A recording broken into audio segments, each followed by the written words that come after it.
घर काम करना मेरी भी तौहीन और मेरे हुनर की नाम जानने की भी जरूरत नहीं पड़ती। अस्सलाम वालेकुम नाजरीन, ड्रामा से खुमार की आने वाली एपिसोड में आप देखेंगे मुदस्सर हरीम को अपने घर ले जाता है ताकि अपनी यानी मुदस्सर की मां की बर्थडे पार्टी की वो तैयारी कर सके। मुदस्सर हरीम को बताता है कि मेरी मां को अपनी बर्थडे याद नहीं रहती, लेकिन मैं जब उसको विश करता हूं तो वो बहुत ज़्यादा खुश हो जाती है। मुदस्सर हरीम को अपनी मां के साथ भी मिलवाता है और मुदस्सर की मां को हरीम बहुत ज़्यादा पसंद आती है। मजीद हम देखेंगे कि हरीम बर्थडे पार्टी के लिए बहुत खूबसूरत डेकोरेशन करती है। हरीम डेकोरेशन कर रही होती है कि वहाँ पे मुदस्सर की बीवी आ जाती है और अपनी सास के लिए इतनी खूबसूरत तैयारी देखकर उसका दिमाग खराब हो जाता है और गुस्से से आग बगोला हो जाती है और हरीम से भी बदतमीजी से बात करती है। उसकी सारी डेकोरेशन खराब कर देती है और कहती है कि ये सारा गंद उठाओ, यहाँ से दफा हो जाओ।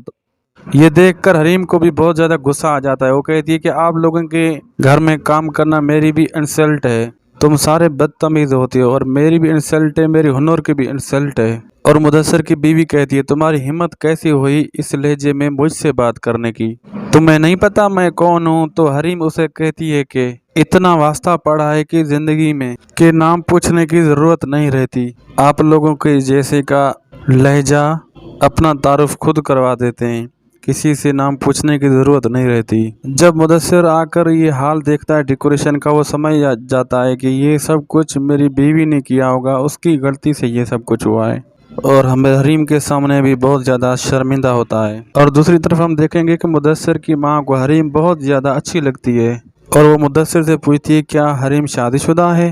तो मुदस्सर कहता है पता नहीं, मैंने इस बारे में उससे कभी बात नहीं की। तो मुदस्सर से कहती है कि पूछो उनसे, अगर वो शादीशुदा नहीं है तो फौरन उसे प्रपोज कर दो। मजीद हम देखेंगे कि लैबा की सास लैबा की शादी की बात करेगी कहकशां बेगम से और कहकशां बेगम बड़े बेटे को लेकर और बिजनेस को लेकर बहुत ज़्यादा परेशान होती है। वो थोड़ा बहुत जिक्र उनसे भी करेगी कि हम अभी शादी की कंडीशन में नहीं हैं और वो उल्टा कह देती है कि छोटे मोटे मसले तो ज़िंदगी में आते ही रहते हैं, आप कब से इतनी कमज़ोर हो गई कि अपने इनको सर पे सवार कर लिया है, छोटे मोटे मसलों में कमज़ोर नहीं होया जाता। नादरीन, मुझे तो ये लगता है जब कहकशां बेगम शादी के लिए लेट कहेगी, लेकिन लाइबा की सास जो होने वाली सास है वो समझ जाएगी कि इनके हालात अब ऐसे नहीं रहे जो ये हमारे काबिल हैं और हम इनसे रिश्ता जोड़ें। मज़ीद ड्रामा रिव्यूज़ के लिए हमारे चैनल को सब्सक्राइब करना ना भूलिएगा और बेल आइकन को ऑल पे करके इस वीडियो को लाइक कर दोस्तों से शेयर भी कीजिएगा।